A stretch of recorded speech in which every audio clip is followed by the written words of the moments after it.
Morning guys, so this is going to be a short discussion on symbolic interactionism. So this is part of the A-level Sociology course, theory and methods topic, and specifically looking at symbolic interactionism and the social action approaches. So to start off with symbolic interactionism, we kind of need to look at what it is. And it's about focusing on our ability to understand the world, to make impressions of the world, shape the world through our interactions and our understanding and symbols that we see. So individuals place meanings and attach definitions to situations, to actions, to events, to locations, and that's how we make sense of our world. Our world is shaped by these meanings and definitions that we attach to society around us. So if you imagine these two symbols here, so if you're learning to drive, if you can drive, you'll look at these symbols and you will know what they mean, or I hope you know what they mean. Now the idea being is that these two symbols, when you look at them, they don't explicitly say what they are asking you to do. They do not say or tell you what is happening, but you look at the symbol, you know what it means, and you know as a result the action that you have to take. So that, for example, on the left you cannot overtake, and the symbol on the right meaning that two lanes are going to merge into one. So you know what these mean and you change your behavior, or you act according to the symbols. So emojis are a really good example of symbolic interactionism, and I think they're really good examples of these symbols that contain a deeper meaning, they contain a message, they contain an ulterior to what they show you and what you see. And a good example of this, I think, is the aubergine emoji. You wouldn't send, or I'd hope you wouldn't send that one to your mum, because there are alternative meanings. Again, it's an aubergine, it's a vegetable, but the ulterior meaning is very different, and obviously you have to understand the message to receive it. Now Mead is a symbolic interactionist thinker in this sort of context. Now he's a very old thinker, it's sort of the late 1800s, early 1900s, he's coming up with these ideas, but ultimately what Mead observed was animals respond to an event using what he saw as a prefixed instinct. So basically they mirrored a response. And what he argued is that while humans respond to the world, they have attached meanings to events and they react based on how they interpret the event occurring. So his example was dogs bark. A dog barks, another dog will bark in response. It's mirroring the response. Humans are acting in a similar way, that we see an event happen and we react and respond on the basis of the event. So it is that kind of, I suppose it's not necessarily just copying the reaction, but we are choosing an appropriate response based on the event. So I guess the idea, if we were to try and apply it to humans, if someone's aggressive, our response in a similar way might be to be aggressive back, to mirror the response. But depending on the situation, the definition, the understanding, we might respond differently in the context. You know, someone might be play fighting, so we respond in a different way. Now, according to Mead, we take roles of the other. And so what Mead argued was that we try to understand the meanings, we try to imitate play, do role play, and we will imitate key figures. So it might be parents, it could be teachers, it might be police officers. Basically, we try to learn our role, the role of others, and we try to see ourselves through the eyes of other people in wider society. And all this functions in order to help us understand the world around us. Now Bloomer took this a little bit further and he identified three key things. He argues that our actions are based on the meanings we give to a situation. The meanings arise from interactions and they're not fixed from the outset of that interaction. They're negotiable, they're changeable, and obviously they are quite unique. And the meanings we give to situations are the result of the interpretive procedure we use, especially when taking the role of others. So ultimately what he's saying here is that all our actions, reactions, and the way we interact with people are based on the meanings we've attached to a situation, to the event, and to the people we're interacting with. The meanings we have, so our understanding of what an event's going to be like, will be based on previous experience or sort of notions we have of a meeting. And actually it doesn't mean that it's got to stay that way. So we might go into an event quite nervous because previously we've had negative experiences, but if it then becomes a positive experience, we can change our meaning and change our notion of what it is. And then what will happen is, as a result of the interaction, We will potentially change our understanding. We will interpret different ways to behave in future. We'll also try to maybe look at it from other perspectives. So ultimately what Bowen was arguing is that although our interactions are partly predictable based on our meanings and our behaviours, a lot of it can change based on the event itself, the interactions, how people react. And obviously we're going to be updating our responses as we perform a role. Now, one thing about symbolic interactionism is it's a culturally relative approach. Now, one of the things is that when we send a message, both the sender and the receiver needs to understand the message. If one part of the sender or receiver doesn't understand the meaning of the symbolic gesture, then the message is kind of lost. And obviously, like that's the same with gestures and any kind of action. Now, let's move on to labelling theory. Now, a key argument in terms of these attachments of meaning is symbolic interactions. If we look at these images that I'm going to place on the screen. Now, you may look at these images, so 1, 2, 3, and 4, and I want you to make a prediction, a judgment, or maybe just come up with a word or something you associate with each group. Now, what you've just done, if you come up with a meaning, is a label. Now, you may look at the images and you might attach a meaning. So, number 1, we'd go with homeless. We might even think, it could be drug user. You might be dirty. We might attach lots of different meanings to that. But then if you think about the wider context, he might be a protester. He could be waiting in line for gig tickets or some kind of event. He could be a charity worker, collecting donations and sleeping rough for the day to gain the experience, but also to raise money. So again, we make a snap judgment. Same with number 2, we might think of Asbo's, Chavs, Yobs. He's got his McFlurry there, so they're probably hanging around a McDonald's car park with their hoods up. We might feel intimidated, but we don't know the wider context is that it's cold.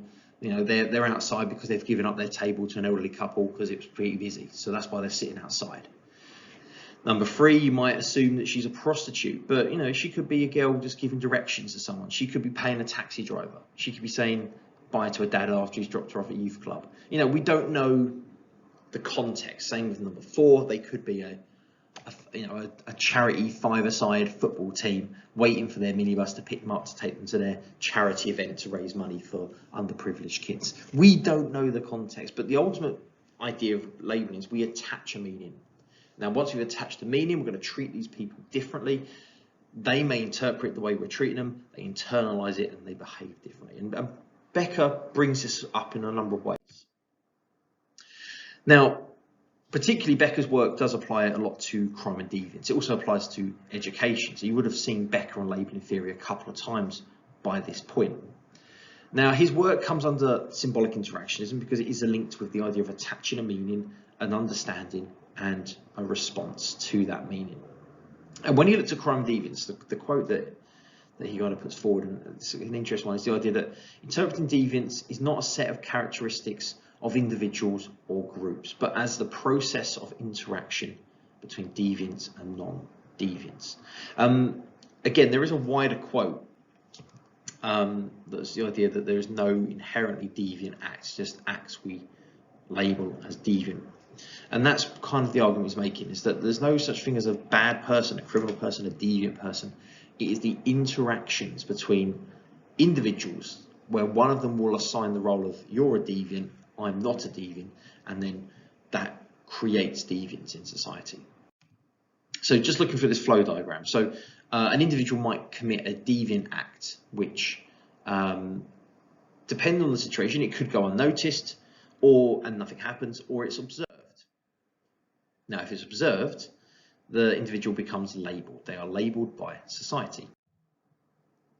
They get treated differently by friends, by family, because of the label that's been attached to them. A master status will develop. So that replaces any former identity they had. The label they're given becomes their main source of identity. Now, they may accept that label. They start to associate with other deviants, potentially other deviants with a similar label. This will lead to a self-fulfilling prophecy. They internalize what they are, what they've done, and that will lead to secondary acts of deviance. Now, from committing these acts of deviance, they are then relabeled. The label is then sort of doubled up. And as this cycle repeats and goes round and round and round over and over again, the label is reinforced and it becomes stronger and stronger and stronger as a source of identity for the individual. So imagine if we kind of put this in my context. Say I get caught. I finish work here on a Friday, I have a couple of drinks, I jump in the car and I drive home. I do that. I'm not saying I do it, I don't do it. But if I did that every week, you know, nothing happens, I just keep going. And then one Friday I get stopped, breathalyzed, and I'm done for drink driving. Now that label begins to attach. So I'm labeled as a drink driver. I'm a criminal. I've been punished. Now, when I come back to work, I might be treated differently by friends, by family, by colleagues. Students find out, and therefore I get treated differently. I may end up losing my job because of the negative impact and the label that's happened. Now, what happens is because of all that, my master status as a dad, as a teacher, as a friend, as a husband, all of that gets replaced. And the master status of a drink driver, an alcoholic, replaces that status. I then accept that I'm a drinker, I'm an alcoholic, and I might hang out with other deviants, other alcoholics in the park or outside the, I don't know, the offie, you know, I'm drinking my special brew. As a result of that, I then internalize, I accept that that's who I am, and the self-fulfilling prophecy takes place. I become the label. As a result of my drinking and my spiral down, I then start committing further acts of deviance, and I get charged with other crimes like shoplifting or vandalism or drunken disorderly. And what happens is the cycle just keeps going round and round, and the labels get added further and further, and they become stronger and stronger, replacing any sense of identity. So again, that's all hypothetical. I'm not saying I'm drinking or that's going to happen, but again, as we said at the beginning, you know, this initial point of me committing an act of deviance right here, oh, that's not very good highlighting there, you know, this initial act of deviance, if it goes unnoticed, as I mentioned, and there's no identification of it, then nothing happens. This whole flow diagram becomes moot. It's when that initial act of deviance gets spotted, that's when the change occurs.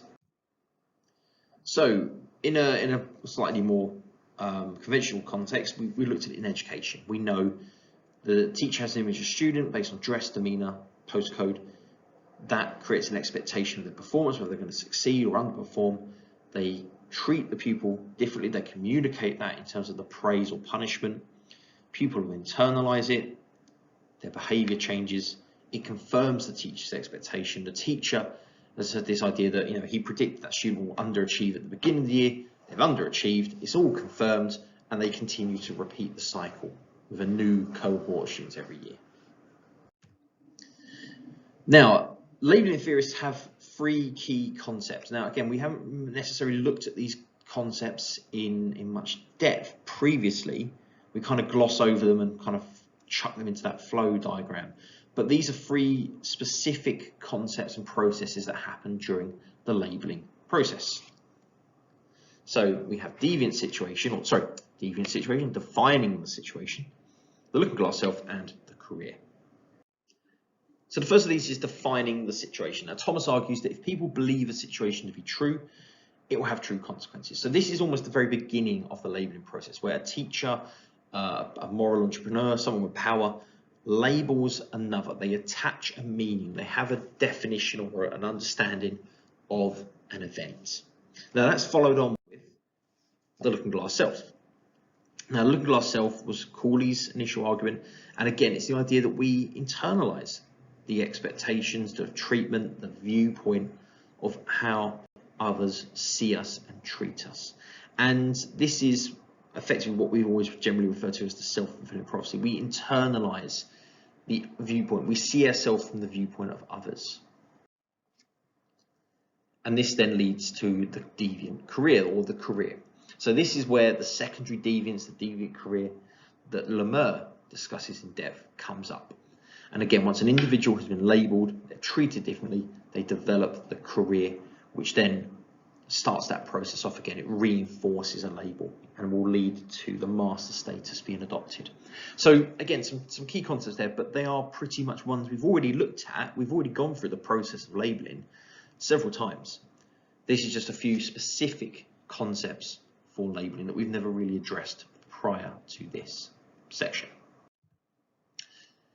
Now, just one example. This is a really good study, and I will drop the links to these video clips in the description below. But again, it's this quote by Rosenhan, who says that at its heart, the question of whether the sane can be distinguished from the insane is it's a simple matter.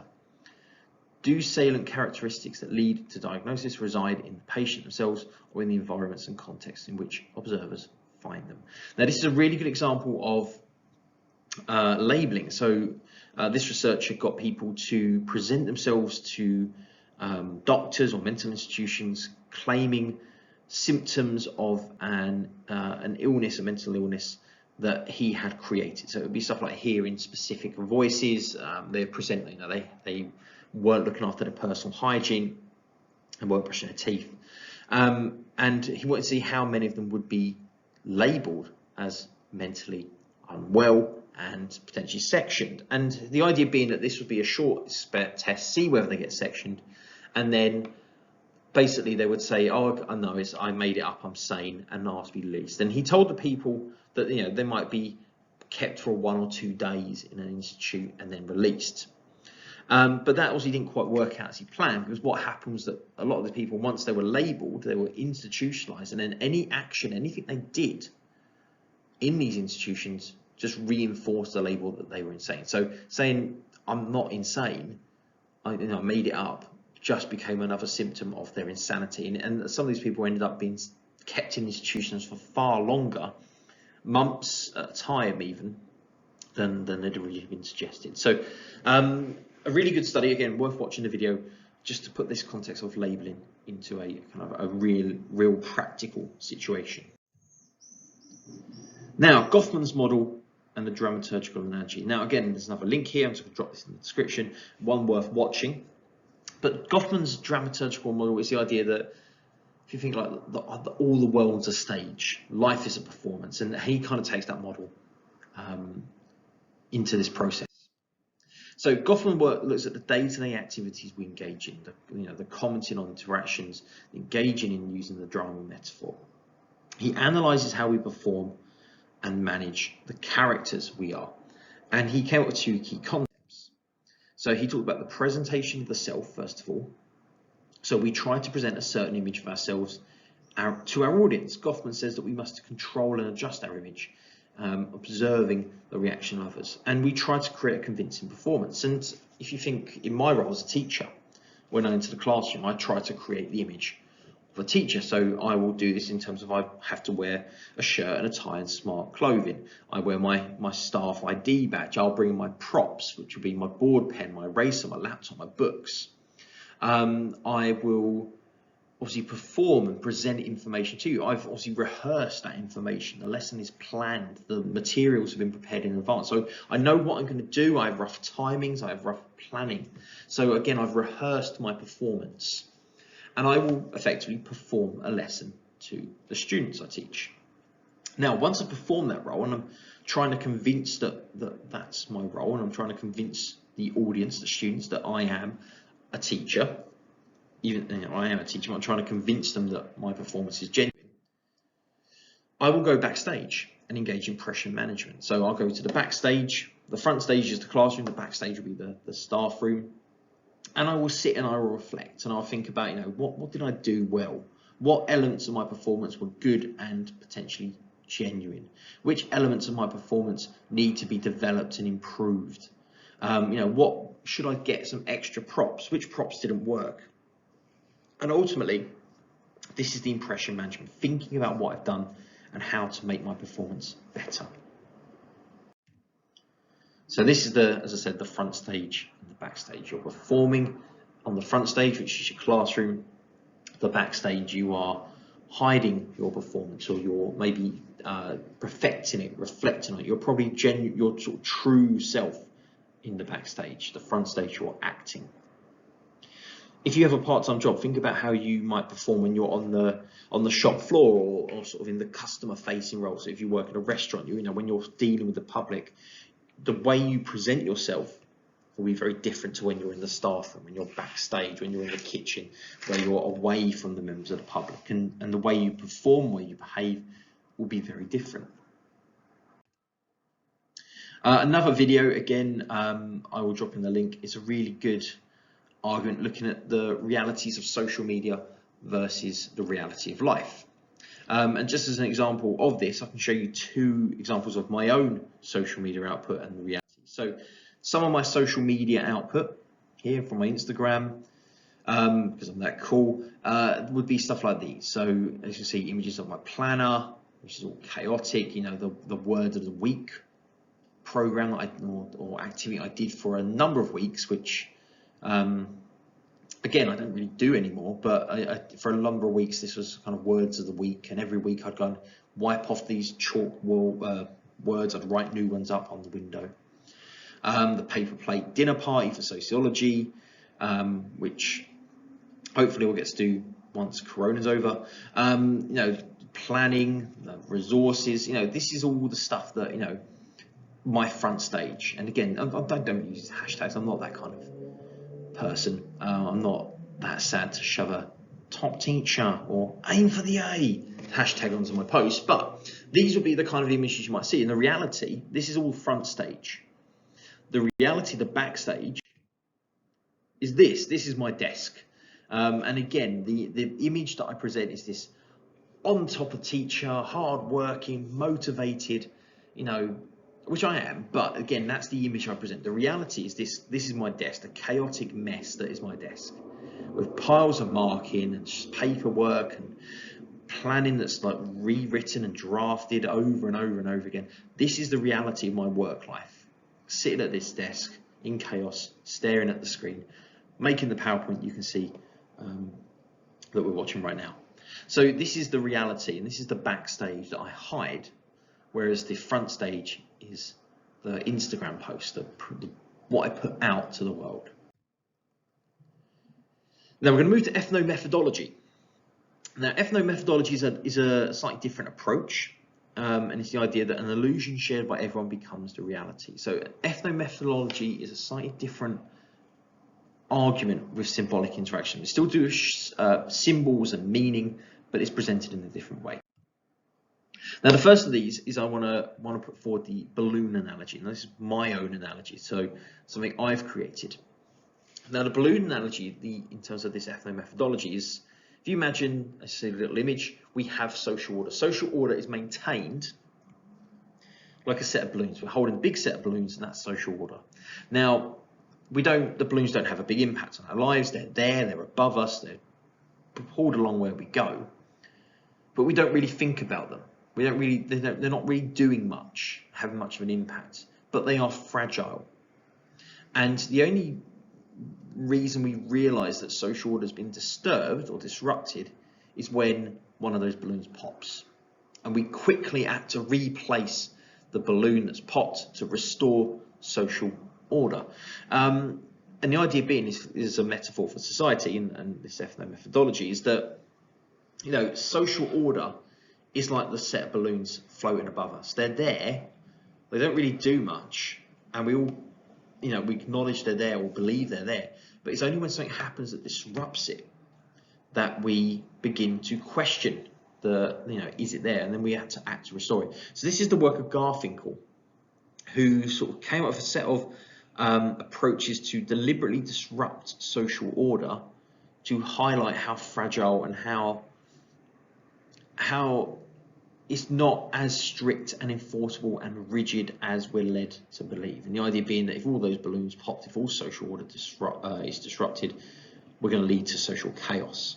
So this is the work of Garfinkel, and this is this disrupting social order to highlight how fragile it is. And he did it by in terms of swearing in public or not following norms and conventions in public. But this is balloon analogy is my kind of way of trying to understand it and explain it. And then we have phenomenology. Again, another different piece here. So a sane person to an insane society must appear sane.